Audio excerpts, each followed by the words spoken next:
The blood on her torn dress wasn't even dry when she stumbled into the saloon at Winnetka, California. And Quinn Tanner knew right then that his life was about to change forever. It was July of 1878, and the small mining town sat dusty and tired under the relentless summer sun. Quinn had been nursing a whiskey at the corner table, watching the usual crowd of miners and drifters, when the doors burst open and she fell through them like something wild and broken. Her dark hair hung in tangled waves down her back, and her feet were bare and bleeding. The entire saloon went silent. Quinn was on his feet before he realized he was moving. He caught her just as her knees buckled, and she looked up at him with eyes the color of storm clouds, wide with fear and exhaustion. She flinched away from his touch, but she had nowhere left to run. "Easy now," he said softly, the way he would to a spooked horse. "Nobody's going to hurt you here." "He'll come for me," she whispered, her voice hoarse. "He always comes." Quinn felt something fierce and protective flare to life in his chest. He was 30 years old, had been drifting from town to town working cattle drives and odd jobs for the better part of a decade, and he had never felt anything quite like this. The woman trembling in his arms couldn't have been more than 23, and every instinct he possessed screamed at him to keep her safe. "Not if I have anything to say about it," he told her.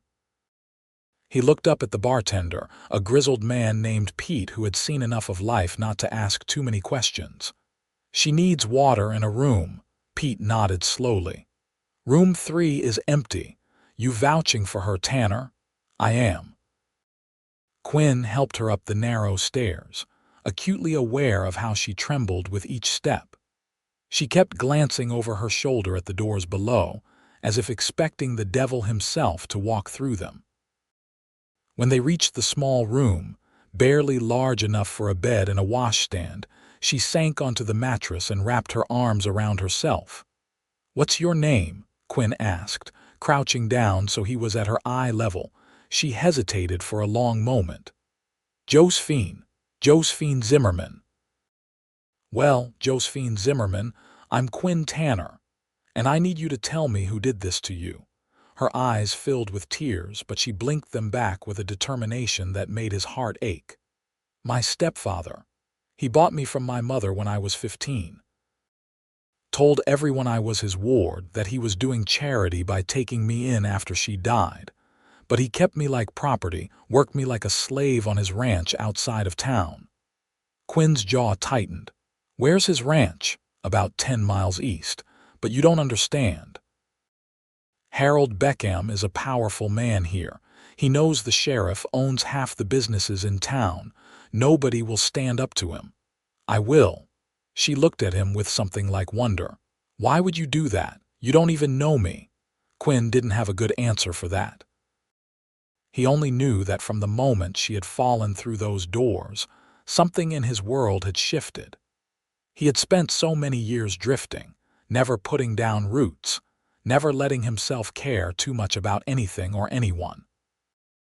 But looking at this woman with her torn dress and frightened eyes, he felt like he had finally found something worth fighting for.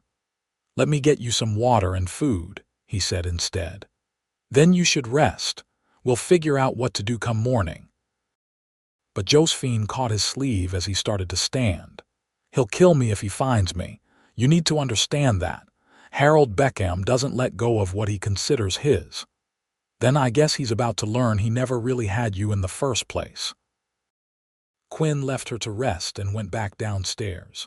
Pete was wiping down the bar, but he looked up when Quinn approached. "You're buying yourself a heap of trouble, Tanner. You know Beckham?" "Everyone knows Beckham.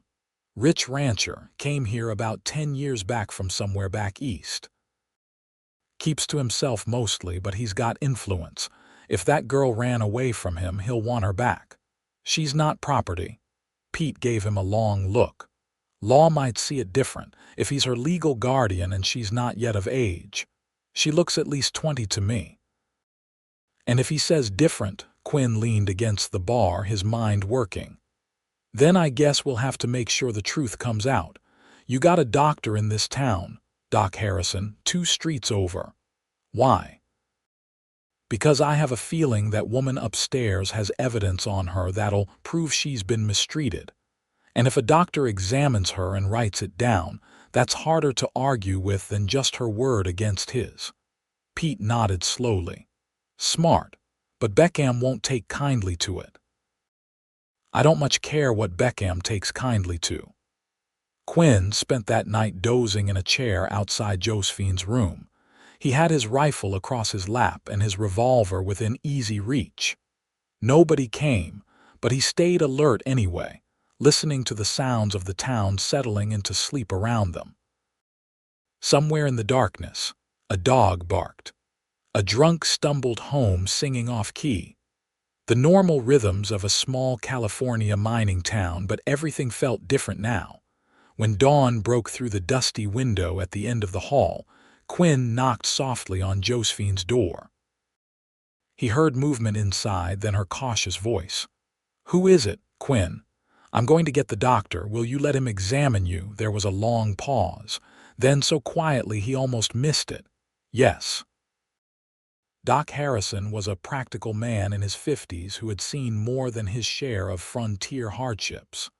When Quinn explained the situation, the doctor's expression grew grim. "I'll need to speak with her alone," he said. "And whatever I find, I'll document it properly. If this goes to any kind of legal proceeding, we'll need evidence." Quinn waited outside the room for what felt like hours but was probably only 30 minutes. When the doctor finally emerged, his face was pale and his jaw set tight with anger. He held a piece of paper in his hand, covered with neat handwriting. "That man should be horsewhipped," Doc Harrison said quietly. "That young woman has scars all over her back from repeated beatings. Some of them are years old. Others are fresh, can't be more than a few weeks healed. She's also malnourished and has several healed fractures in her hands and ribs that set wrong because they were never properly treated." Quinn felt rage building in his chest like a thunderstorm. "Will you testify to that if needed?" "Damn right I will. I don't care who Harold Beckham thinks he is." "Can I see her?" The doctor hesitated. "She's getting dressed. I gave her some laudanum for the pain, but she didn't want much. Said she needed to stay alert. She's terrified, Tanner. Whatever you're planning to do, you better do it quick, because that man will come looking for her." When Doc Harrison left, Quinn waited another few minutes before knocking. Josephine opened the door herself this time. She had washed her face and someone, probably Pete's wife, had found her a simple calico dress that actually fit. With her hair brushed and pulled back, Quinn could see how truly beautiful she was.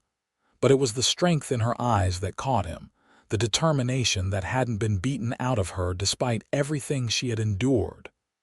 "The doctor told you," she said. "It wasn't a question." "He told me enough. I suppose you want to see. Everyone always wants to see to know how bad it is." Quinn shook his head. "I don't need to see your scars to know what you've survived, but I do need to know what you want to do now. You can stay here, and I'll do everything I can to keep you safe and make sure Beckham answers for what he's done. Or if you want to leave town, I'll help you get wherever you need to go." Josephine looked at him for a long moment, her gray eyes searching his face. "Why are you helping me?" "Because it's the right thing to do. That's never stopped most people from looking the other way." Quinn thought about that. "Maybe I'm tired of drifting. Maybe I'm tired of not standing for something. Or maybe I just couldn't live with myself if I let you face this alone." Something shifted in her expression, a softening around the edges. "I'm 23 years old," she said quietly. "My mother died when I was 15. She was sick for a long time, and by the end, she was so desperate for someone to take care of me that she signed papers giving Harold Beckham guardianship. But I've been of legal age for 2 years now. He just never told me. He kept me isolated on that ranch, no contact with anyone from town. I only found out the truth last week when I overheard him talking to his foreman. That's when I knew I had to run." "Then you're free," Quinn said. "He has no legal claim on you, but he'll say I stole from him, that I owe him for all the years he housed and fed me. He'll find a way to make me look like the criminal. Not if we tell your story first." Quinn spent the rest of that morning making rounds through Winnetka. He talked to the sheriff, a tired-looking man named Porter who listened with increasing discomfort to Quinn's account. He showed him Doc Harrison's written statement.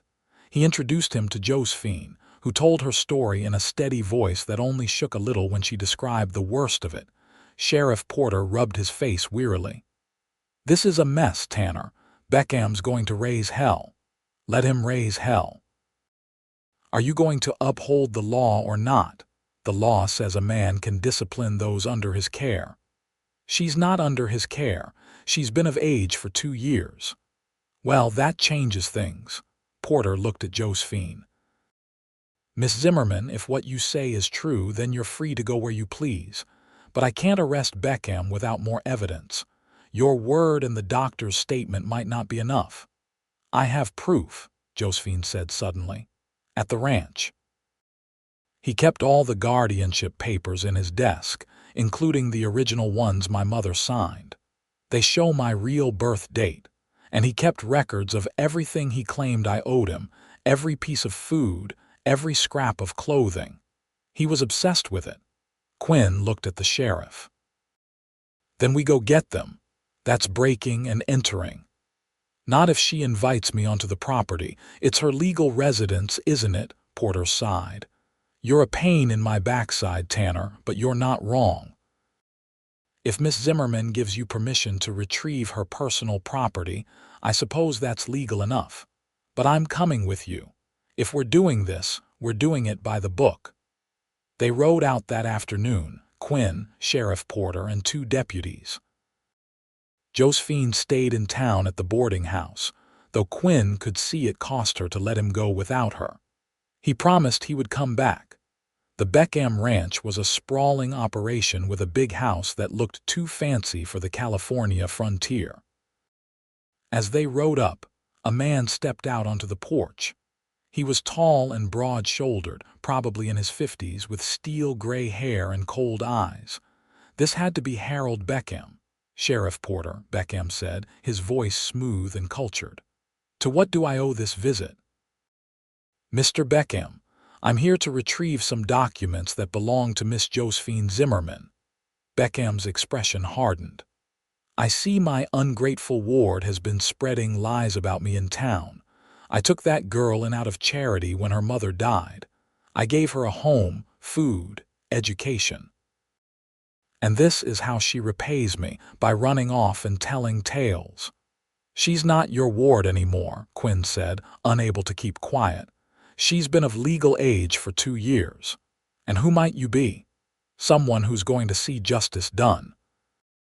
Beckham's lips curved in something that wasn't quite a smile. "Justice? How noble. Sheriff, I hope you're not taking the word of some drifter and a hysterical girl over a respected member of this community." "I'm taking the word of Doc Harrison, who examined her and found evidence of severe abuse," Porter said firmly. "Now, Miss Zimmerman has asked us to retrieve her personal documents from this house. You can let us in peacefully, or I can get a warrant." For a moment, Quinn thought Beckham might refuse. The man's face flushed with anger and his hand moved toward his hip. But then he seemed to calculate the odds, 4 men against 1, and he stepped back. "Fine. But you'll regret this, Porter. I have friends in high places." Then they can take it up with a judge. They found the documents exactly where Josephine had said they would be, in a locked desk drawer in Beckham's study. The key was hidden in a small box on the mantel. As Quinn rifled through the papers, his anger grew. Beckham had kept meticulous records of every penny he claimed Josephine owed him, itemized down to individual meals. But more damning were the letters, correspondence with other men discussing buying and selling young women under the guise of guardianship. This was bigger than just Josephine. "Sheriff, you need to see this," Quinn said. Porter read through the letters, his expression growing darker with each page. "Beckham, you're under arrest. For what? Managing my business affairs. For human trafficking. These letters make it clear you've been buying and selling guardianships of young women for profit."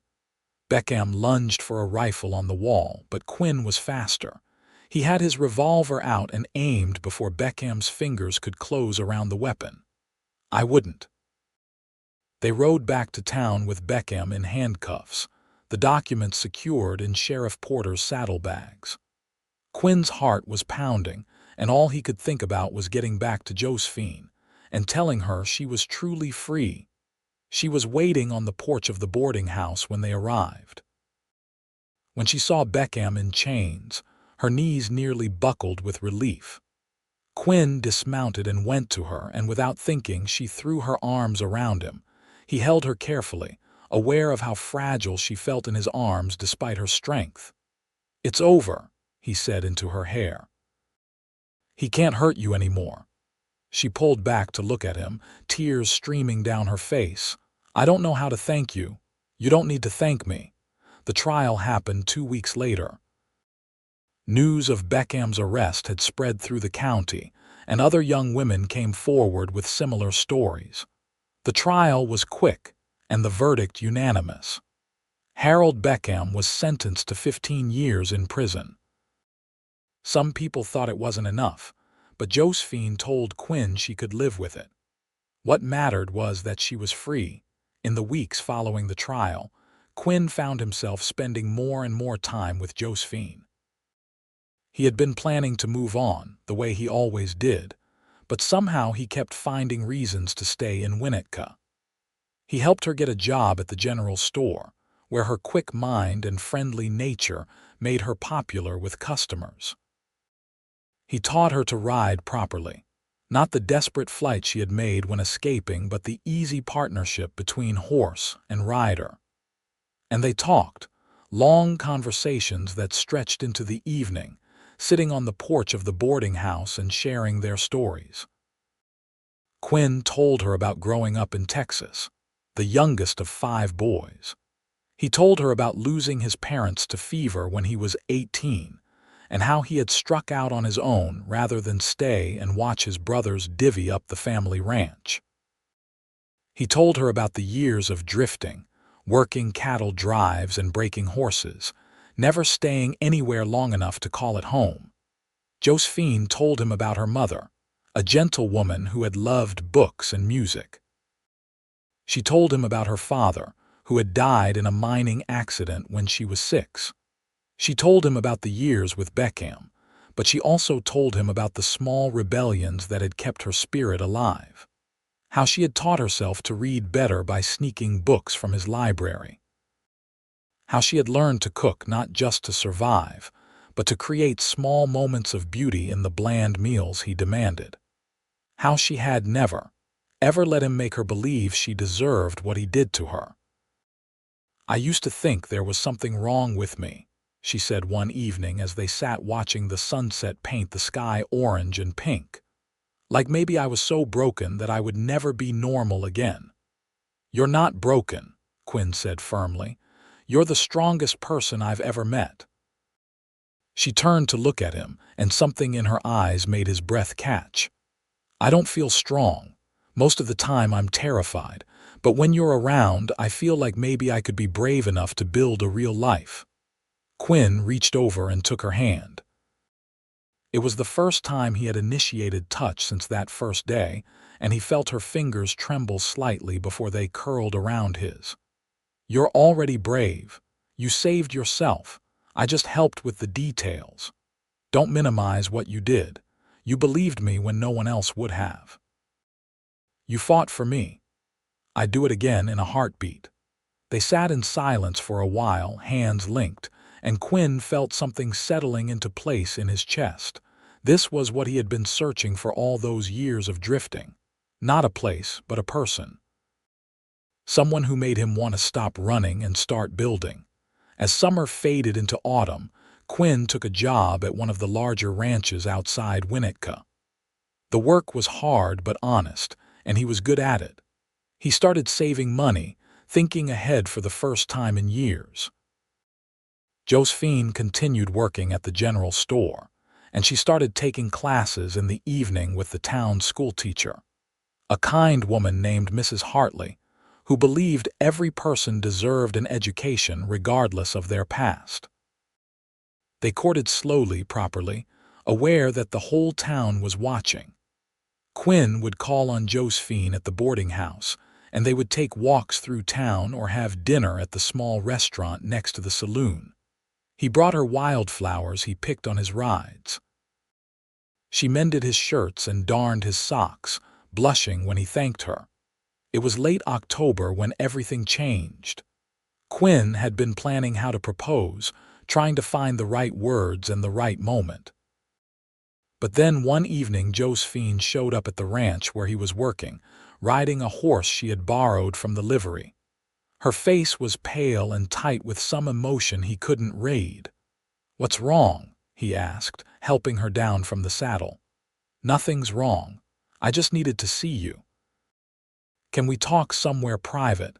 They walked to the barn, and in the dimming light filtering through the cracks in the walls, Josephine turned to face him.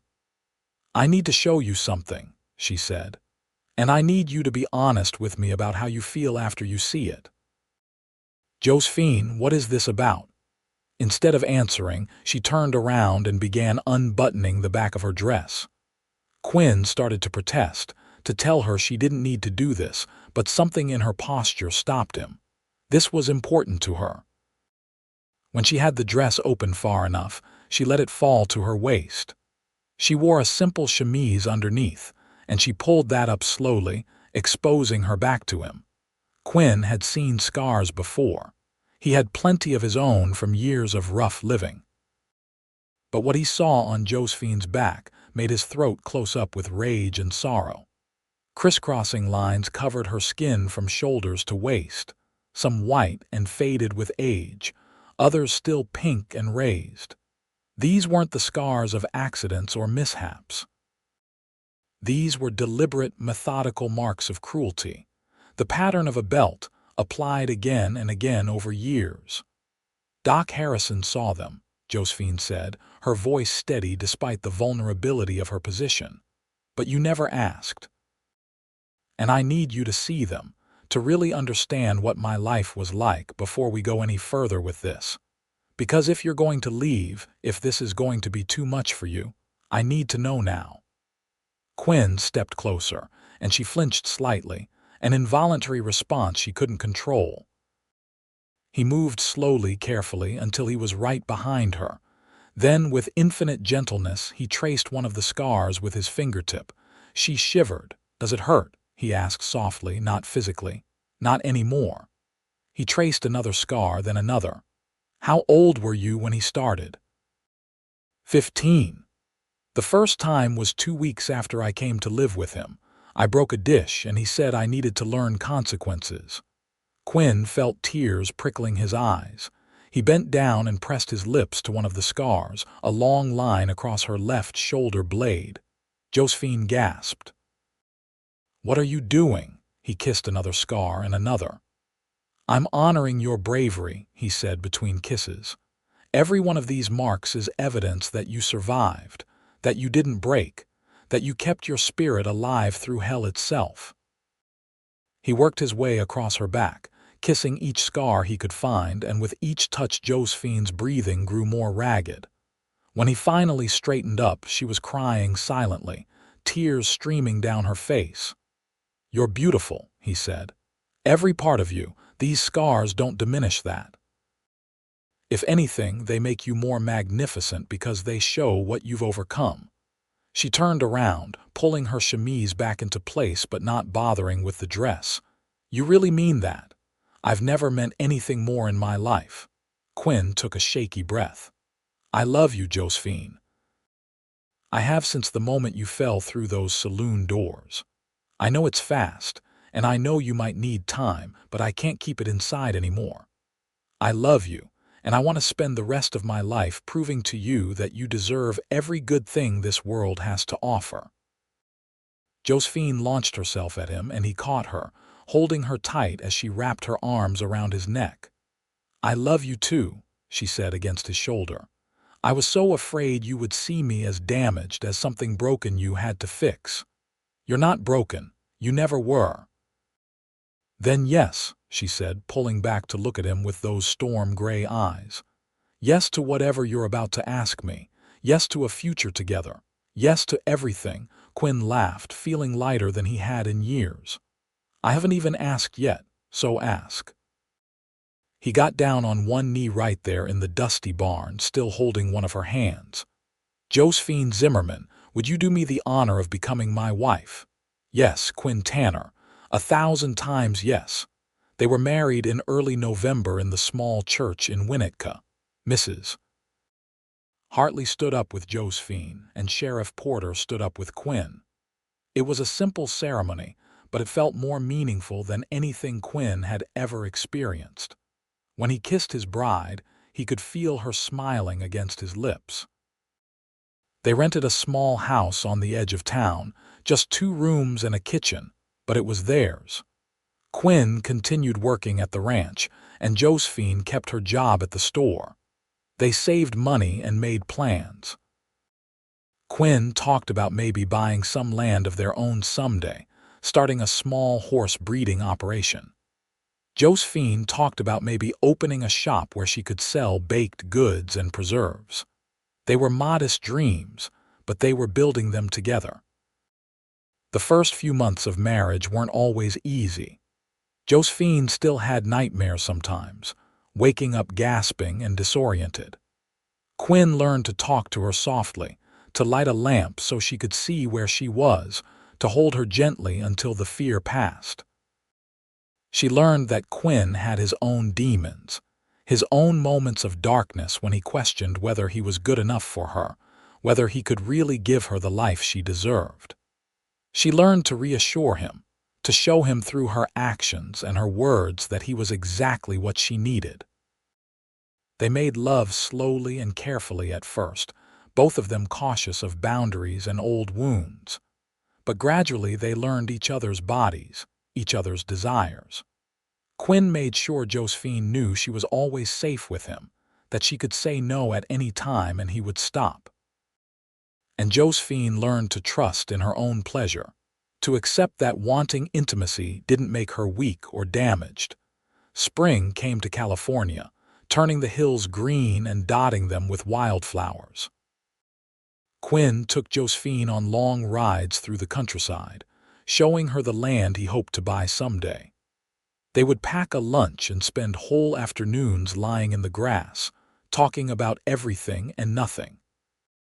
One warm afternoon in April, as they lay watching clouds drift across the blue sky, Josephine said, "I'm pregnant." Quinn sat up so fast he nearly knocked her over. "What? Really? Are you sure?" She was grinning, her whole face lit up with joy.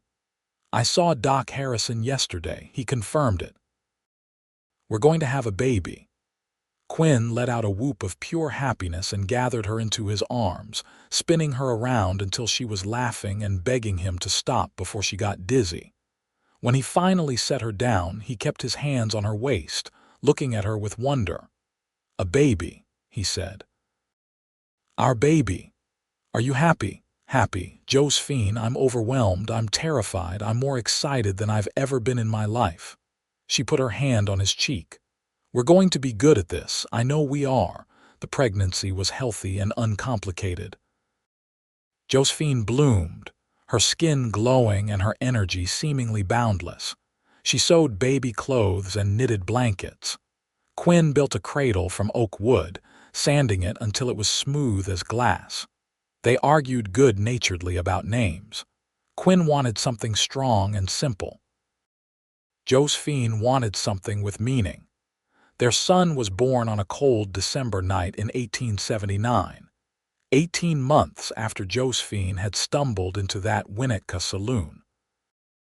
The labor was long and difficult, and Quinn paced the small house like a caged animal until Doc Harrison finally emerged, and told him he had a healthy baby boy.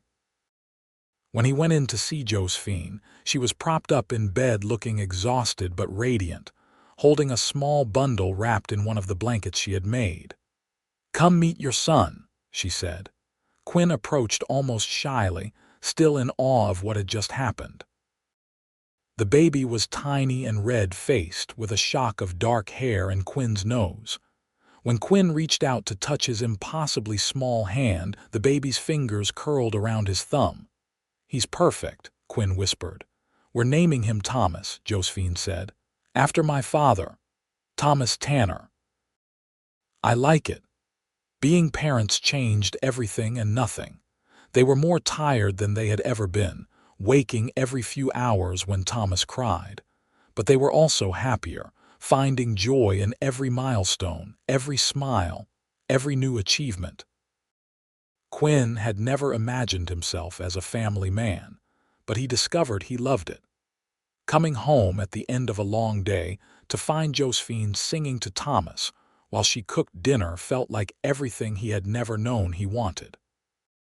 When Thomas was 6 months old, Quinn finally had enough money saved to make an offer on a piece of land he had been watching. It was 50 acres about 3 miles outside of Winnetka, with good grass and a creek running through it. The previous owner had died and his heirs were selling. It wasn't cheap, but Quinn had been saving every penny he could spare. "Are you sure?" Josephine asked when he told her his plan. "That's every bit of our savings, I'm sure. This is our future, a place that's truly ours that nobody can ever take away from us." They bought the land in July of 1880. The first year was hard, living in a tent while Quinn built their house board by board. Josephine helped where she could, holding Thomas on her hip while she handed Quinn nails or steadied boards. They worked from dawn until dark, and slowly the house took shape. It wasn't fancy, just a simple 4-room structure, but it was sturdy and it was theirs. Quinn started breeding horses, using skills he had learned over years of working with them. He had an eye for quality and a gentle hand that horses responded to. Word spread, and soon people were coming from all over the county to buy Quinn Tanner's horses. Josephine started her baking business, selling bread and pies to the general store in town and to some of the bigger ranches in the area. Money was still tight, but they were making it work. Thomas grew into a rambunctious toddler with his mother's gray eyes and his father's stubborn streak. He loved the horses and would toddle after Quinn in the mornings, trying to help with chores in ways that usually created more work. But Quinn never minded. He loved seeing the world through his son's eyes. When Thomas was 2, Josephine told Quinn she was pregnant again. This time the pregnancy was harder, and Doc Harrison warned her to take it easy. Quinn hired a woman from town to help with the housework and cooking so Josephine could rest. He worried constantly, but Josephine remained calm. "I'm stronger than I look," she reminded him. "I've survived worse than childbirth." Their daughter was born in the spring of 1882, a tiny thing with a powerful set of lungs and Quinn's dark hair. They named her Caroline after Quinn's mother. If Thomas had changed their lives, Caroline transformed them completely. She was fiercer than her brother had been, demanding attention and getting it through sheer force of personality. Quinn looked at his family sometimes and couldn't quite believe this was his life. The drifter, who had never stayed anywhere long enough to plant roots, now had a thriving ranch, a successful business, a wife he adored, and 2 healthy children. It felt like a gift he didn't quite deserve, but was grateful for every single day. The years passed in a blur of hard work and simple joys. Thomas started school and proved to have inherited his mother's quick mind. Caroline grew into a wild child who was more comfortable in the barn with the horses than in the house with dolls. Quinn and Josephine's horse breeding operation expanded, and they gained a reputation for quality throughout California. Josephine's baking business became so successful that she eventually opened a small shop in Winnetka, selling not just baked goods but also preserves and candies. They had their hard times too. A bad drought in 1884 that killed their vegetable garden and strained the creek. A winter fever that swept through the family and had them all bedridden for weeks. The lingering shadows of Josephine's past, which never quite disappeared but learned to coexist with the happiness of her present. But through it all, they had each other. Quinn never stopped seeing Josephine as the brave woman who had survived hell and come out stronger.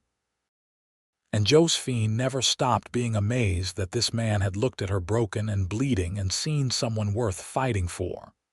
On their 10th wedding anniversary, Quinn took Josephine back to the barn where he had proposed. It was late autumn again, the air crisp and the sky clear. Their children were spending the night with Mrs. Hartley in town, giving them a rare evening alone. "You ever regret it?" Quinn asked as they stood in the same spot where he had knelt a decade earlier. "Marrying me, choosing this life." Josephine looked at him like he had grown a second head. "Regret? Quinn, you gave me everything. A home, a family, a life where I'm valued and respected and loved. How could I possibly regret that? I just want to make sure you're happy."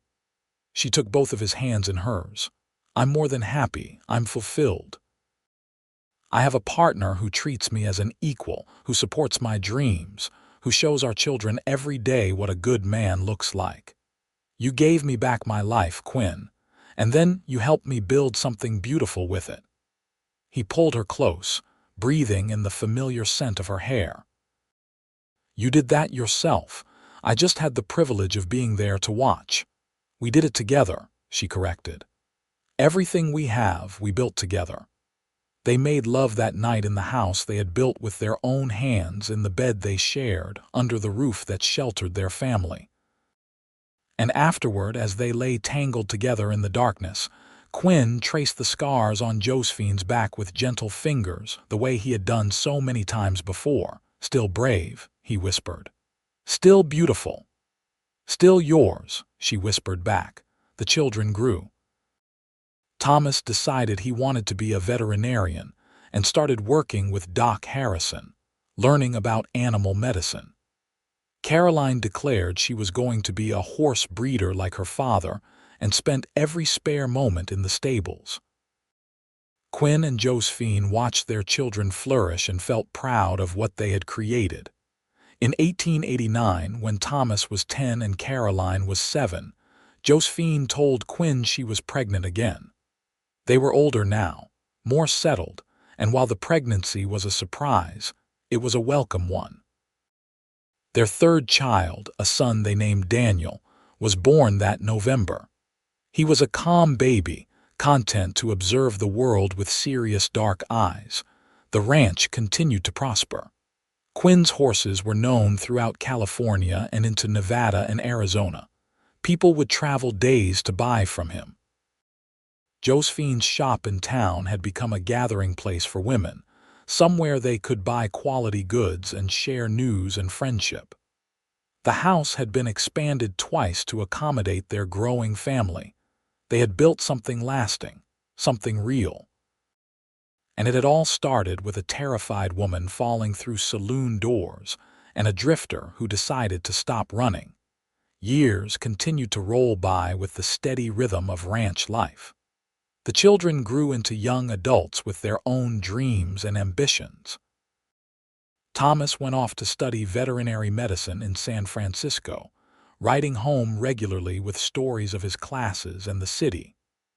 Caroline, true to her word, stayed on the ranch and became Quinn's full partner in the horse breeding business. She had his eye for quality and Josephine's head for business, a combination that served them well. Daniel, their surprise late blessing, was quieter than his siblings but had inherited his mother's love of learning and his father's gentle way with animals. Quinn and Josephine aged together gracefully, their love deepening with each passing year. They still took long rides together when they could, still talked for hours about everything and nothing, still reached for each other in the darkness. The scars on Josephine's back had faded to white lines, barely visible except in certain light, but Quinn still kissed them sometimes, still called her brave. When Thomas returned from his studies with his veterinary degree, he opened a practice in Winnetka. He met a teacher named Emily at a church social and courted her properly, the way his father had taught him. They married in 1895, and Quinn and Josephine gained a daughter-in-law they adored. 2 years later, Thomas and Emily made them grandparents when a baby girl named Rose was born. Holding his granddaughter for the first time, Quinn looked at Josephine and saw tears in her eyes. "What's wrong?" he asked quietly. "Nothing's wrong. I'm just thinking about how far we've come."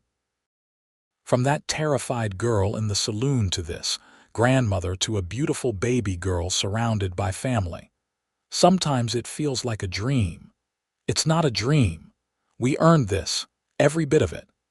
Caroline married a cowboy named Jacob who came to buy horses and stayed for the breeder's daughter.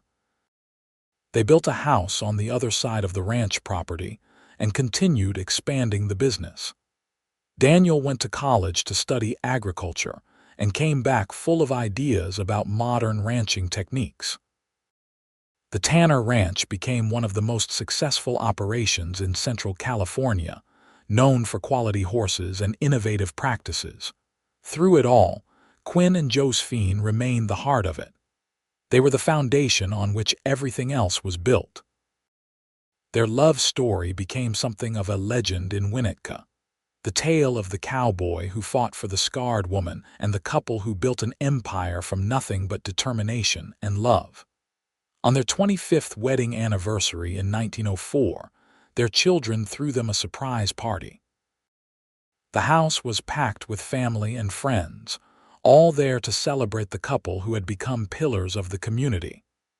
There were speeches and toasts, laughter and music.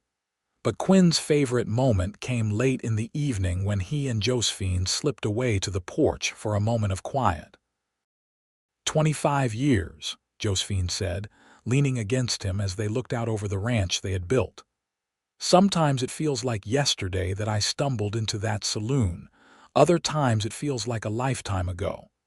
It was a lifetime ago, a whole different life. A life I wouldn't have survived without you. Quinn shook his head. You survived before I came along. I just helped you escape. Everything else, all of this, that was all you. It was us, she insisted, the same argument they had been having for 25 years.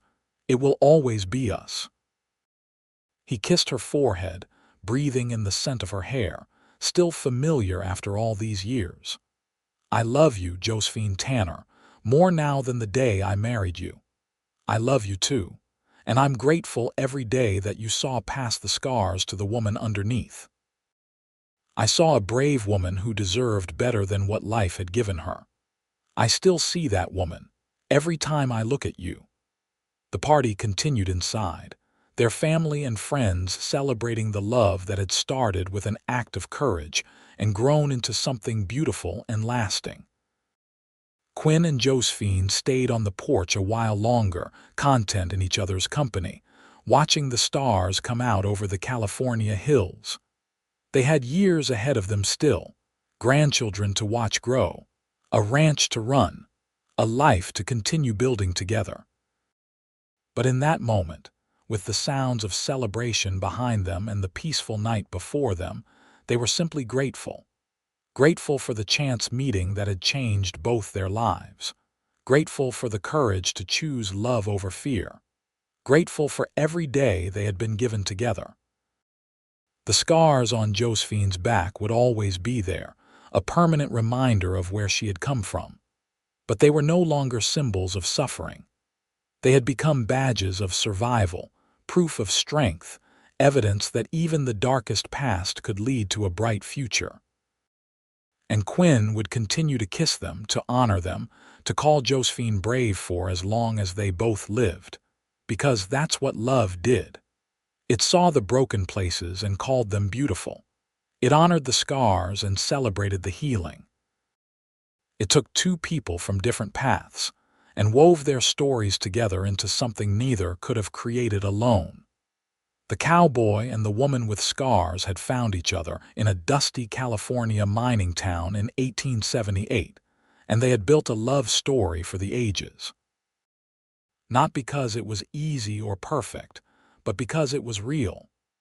Because they had chosen each other every single day, through hardships and triumphs, through ordinary moments and extraordinary ones.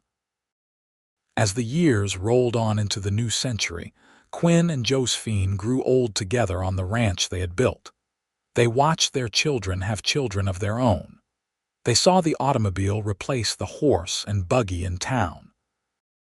They witnessed the world changing around them while their love remained constant.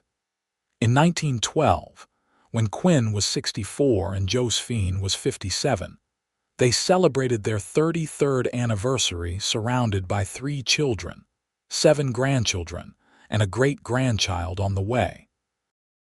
The ranch was now run primarily by Caroline and Daniel, with Thomas maintaining his veterinary practice in town. Quinn had slowed down considerably, his body bearing the marks of a lifetime of hard work, but his mind remained sharp and his love for Josephine unwavering. That evening, after everyone had gone home, Quinn and Josephine sat on the porch as they had countless times before. Josephine's hair was silver now, and Quinn's beard had gone white, but when they looked at each other, they still saw the young people who had found each other in a saloon 34 years earlier. "You remember what you told me that first day?" Josephine asked, her hand in his. "You said nobody was going to hurt me anymore.